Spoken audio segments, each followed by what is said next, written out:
Hello students, class 10 subject science, and today we will study chapter 10 light reflection and refraction.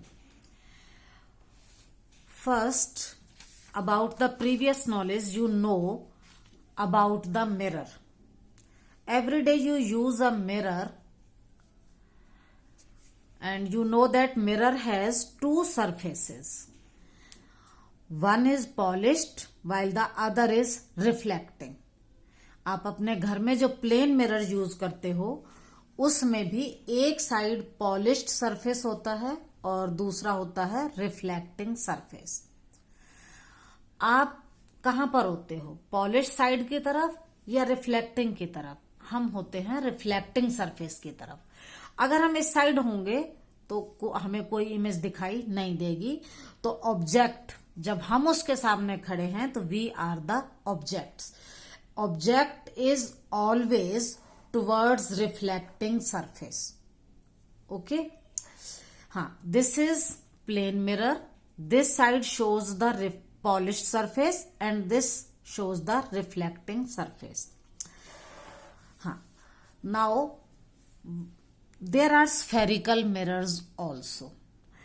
They are of two types, concave mirror and convex mirror. Now what is a concave mirror? In a concave mirror, you know that concave mirrors are the part of a sphere. ये कोई sphere है, ठीक है, ये इसका centre है और हम अगर इसके किसी एक पार्ट को ले लें, हम पूरा मिरर नहीं लेते, हम इस थोड़े पार्ट को ही ले लें तो it acts like a mirror. तो इसको हम बोलते हैं कर्व्ड मिरर. तो कनकेव मिरर और कन्वेक्स मिरर में बेसिकली क्या डिफरेंस है? देखो, देखो ये मिरर है, इसका ये पॉलिश सरफेस है और ये रिफ्लेक्टिंग सरफेस है. ऑब्जेक्ट आपको मालूम है रिफ्लेक्टिंग सरफेस की तरफ होगा और फिर आपको मिरर के अंदर इमेज दिखाई देगी. तो in concave mirror the reflecting surface is curved inwards. वो अंदर की तरफ होता है. देखो ये रिफ्लेक्टिंग सरफेस है, इट इज कर्व्ड इनवर्ड्स, अंदर की तरफ है. यहां इसका ये सेंटर ऑफ कर्वेचर होगा. सेंटर जहां से हम, जैसे ये कोई स्फीयर है, इसका जो सेंटर है उसी को हम कहेंगे मिरर का सेंटर है. ठीक है, तो reflecting surface is curved inward. This mirror is also called converging mirror. अब इसको हम कन्वर्जिंग क्यों कहते हैं? Because they tend to converge और collect light falling on them. इन पर जो भी लाइट पड़ती है ये उसको एक पॉइंट पर कन्वर्ज कर देते हैं. इन पर जितनी भी लाइट पड़ेगी, मान लो ये लाइट आ रही है, ये सारी लाइट को किसी एक पॉइंट पर ही कन्वर्ज कर देंगे. इसलिए इनको बोलते हैं हम कन्वर्जिंग मिरर. नेक्स्ट है कॉन्वेक्स मिरर. कॉन्वेक्स मिरर में क्या है? जो ये पॉलिश सरफेस है और ये रिफ्लेक्टिंग सरफेस है.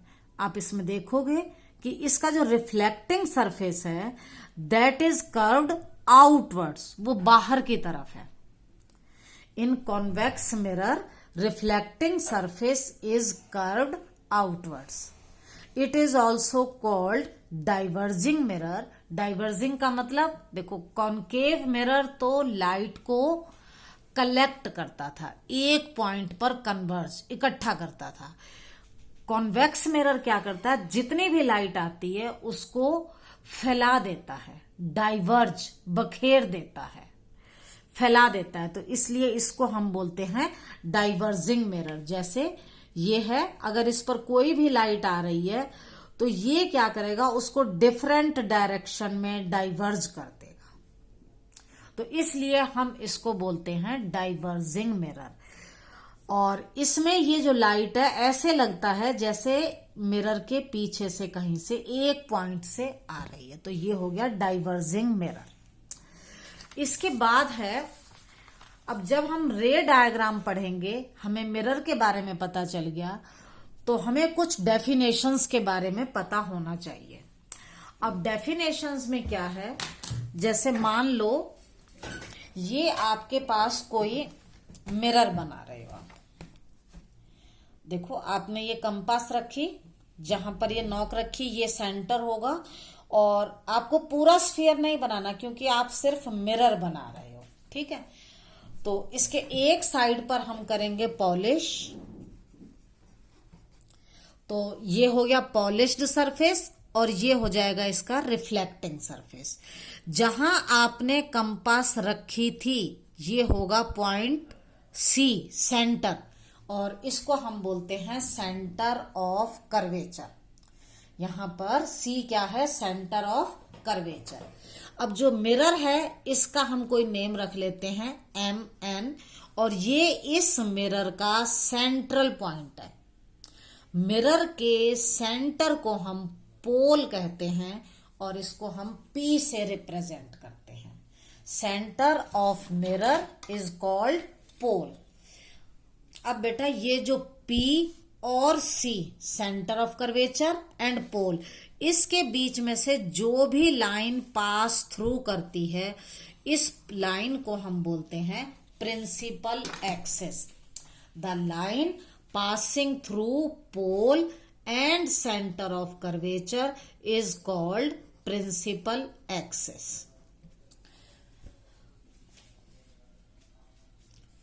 क्लियर है बेटा? और अब देखो यहां पर ये पॉइंट P है, जितनी भी डिस्टेंस होंगी वो हमें इसी पोल से मेजर करनी है। यहां P से लेकर C तक की डिस्टेंस, जब आप मैथ में पढ़ते हो, अगर ये सर्कल है, ये इसका सेंटर है, तो आप इस डिस्टेंस को क्या बोलते हो? Radius. Same is the case in this mirror. PC is the radius of curvature. PC is the radius of curvature and it is represented by R. अभी मैंने बताया कि ये जो मिरर है, कॉनकेव मिरर, ये पूरी लाइट को एक पॉइंट पर कन्वर्ज करता है।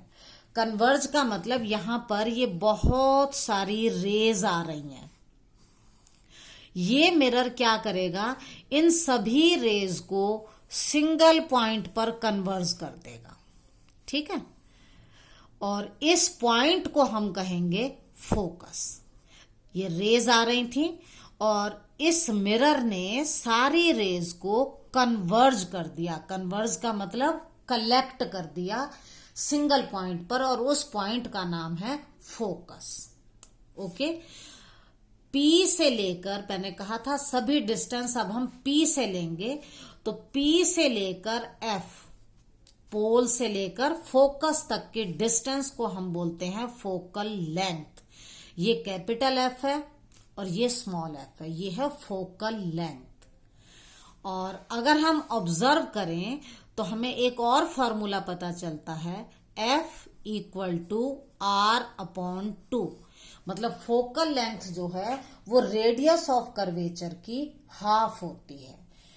जितना ये PC है, P से लेकर C तक रेडियस ऑफ कर्वेचर है, अगर हम इसको हाफ करेंगे तो वो आ जाएगी फोकल लेंथ।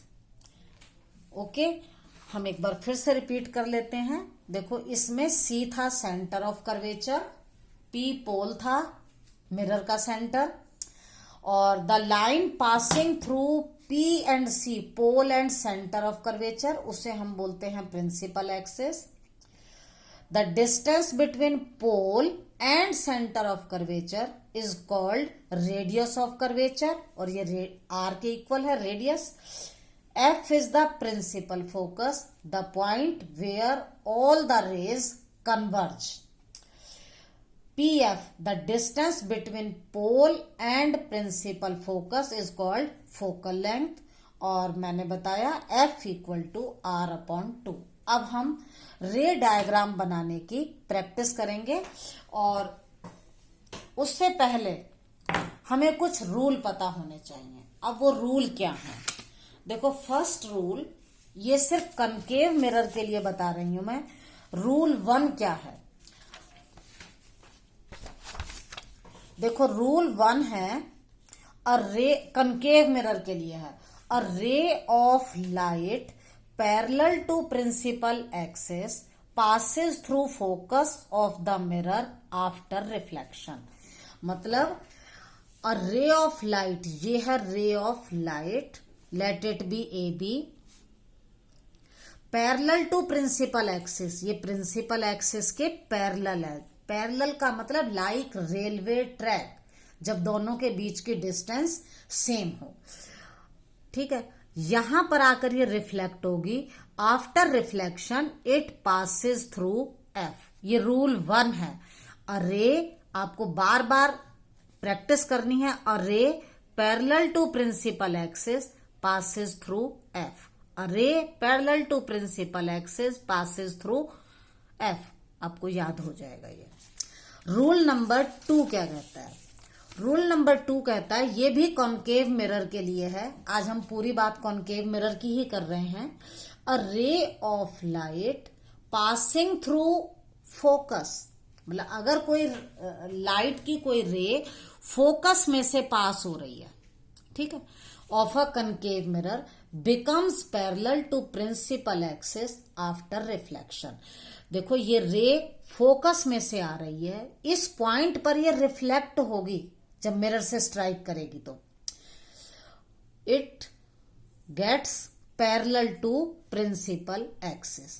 फिर से रिपीट करो, a ray passing through focus of the mirror gets parallel to principal axis after reflection। Okay, third point, third rule है, a ray of light passing through centre of curvature.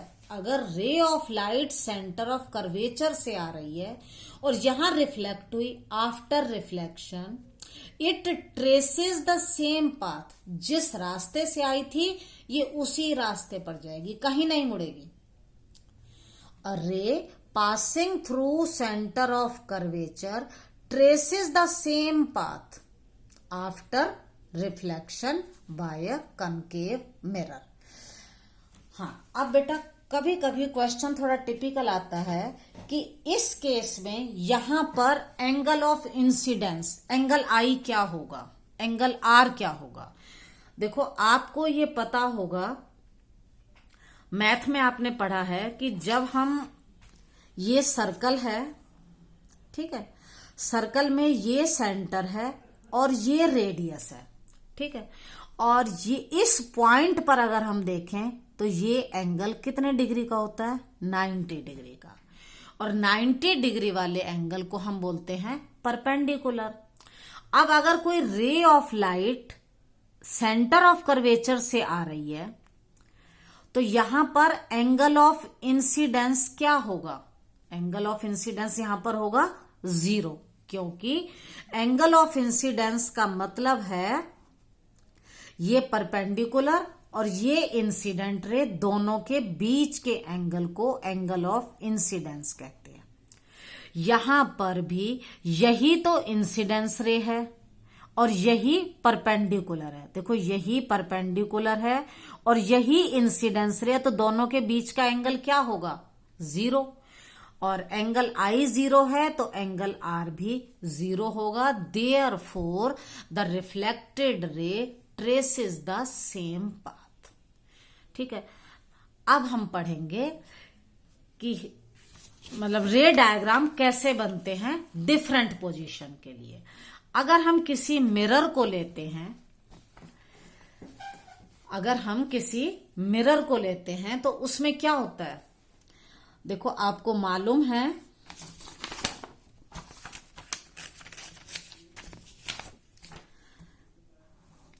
मैं अभी rough बना रही हूं।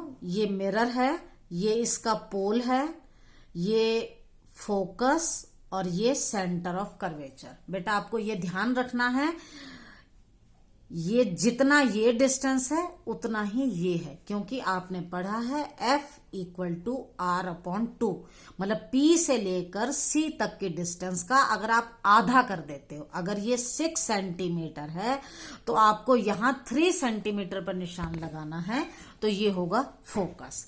अब हमने object जो रखना है वो इस साइड तो हम रख नहीं सकते क्योंकि ये पॉलिश है। ऑब्जेक्ट हमेशा इस साइड पर ही आएगा क्योंकि रिफ्लेक्टिंग सरफेस, शाइनिंग सरफेस इस साइड है। तो मान लो कोई ऑब्जेक्ट बहुत दूर है, अगर कोई ऑब्जेक्ट बहुत दूर होता है तो उसको हम बोलते हैं ऑब्जेक्ट एट इन्फिनिटी। जब बहुत दूर है तो वो होगा इन्फिनिटी पर। और इन्फिनिटी से जब रेज आती हैं तो हम ये जो डॉटेड है ना, इस डॉटेड का मतलब कि ये रेज बहुत दूर से आ रही हैं, इन्फिनिटी से आ रही हैं। ठीक है, फिर हम क्या करते हैं, मान लो हमने एक पोजीशन तो ली कि हमने ऑब्जेक्ट बहुत दूर का ले लिया, डिस्टेंट ऑब्जेक्ट। चलो फिर मान लो हम डिफरेंट पोजीशन लेंगे। अब हमने ये रखा तो मिरर के सामने, ये सी पॉइंट है, सी से बियॉन्ड। देखो पहले हमने लिया था ये इन्फिनिटी पर, फिर हमने लिया ये सी से परे, बियॉन्ड सी। दूसरी पोजीशन हमने ली बियॉन्ड सी। चलो अब हम ऑब्जेक्ट को, ये नंबर 1 ये रखा था, नंबर 2 यहां रखा। मान लो अब हमने ऑब्जेक्ट यहां से हटाकर यहां रख दिया, कहां पर, एट सी। तो थर्ड पोजीशन हो जाएगी ऑब्जेक्ट एट सी। फिर हम ऑब्जेक्ट को थोड़ा और आगे लाते हैं, बिटवीन सी एंड एफ। ये हो जाएगी आपकी position number 4, object between C and F. Object को थोड़ा और आगे ले आओ। बेटा ये मैं एक में बना रही हूं, ये अलग अलग डायग्राम है, वो मैं अभी आपको आगे बताऊंगी। यहां पर ये मान लो नंबर 5 पर हम डायग्राम बनाएंगे, ऑब्जेक्ट एट एफ। और आगे ले आते हैं, फिर हम बनाएंगे object between P and F. तो हमें 6 डायग्राम की प्रैक्टिस करनी है। फर्स्ट होगा जब ऑब्जेक्ट इन्फिनिटी पर है, मतलब डिस्टेंट ऑब्जेक्ट है। फिर हम लेंगे object beyond C, third diagram में लेंगे एट सी, फोर्थ में लेंगे बिटवीन सी एंड एफ, और फिफ्थ में लेंगे एट एफ, और सिक्स्थ में लेंगे बिटवीन पी एंड एफ।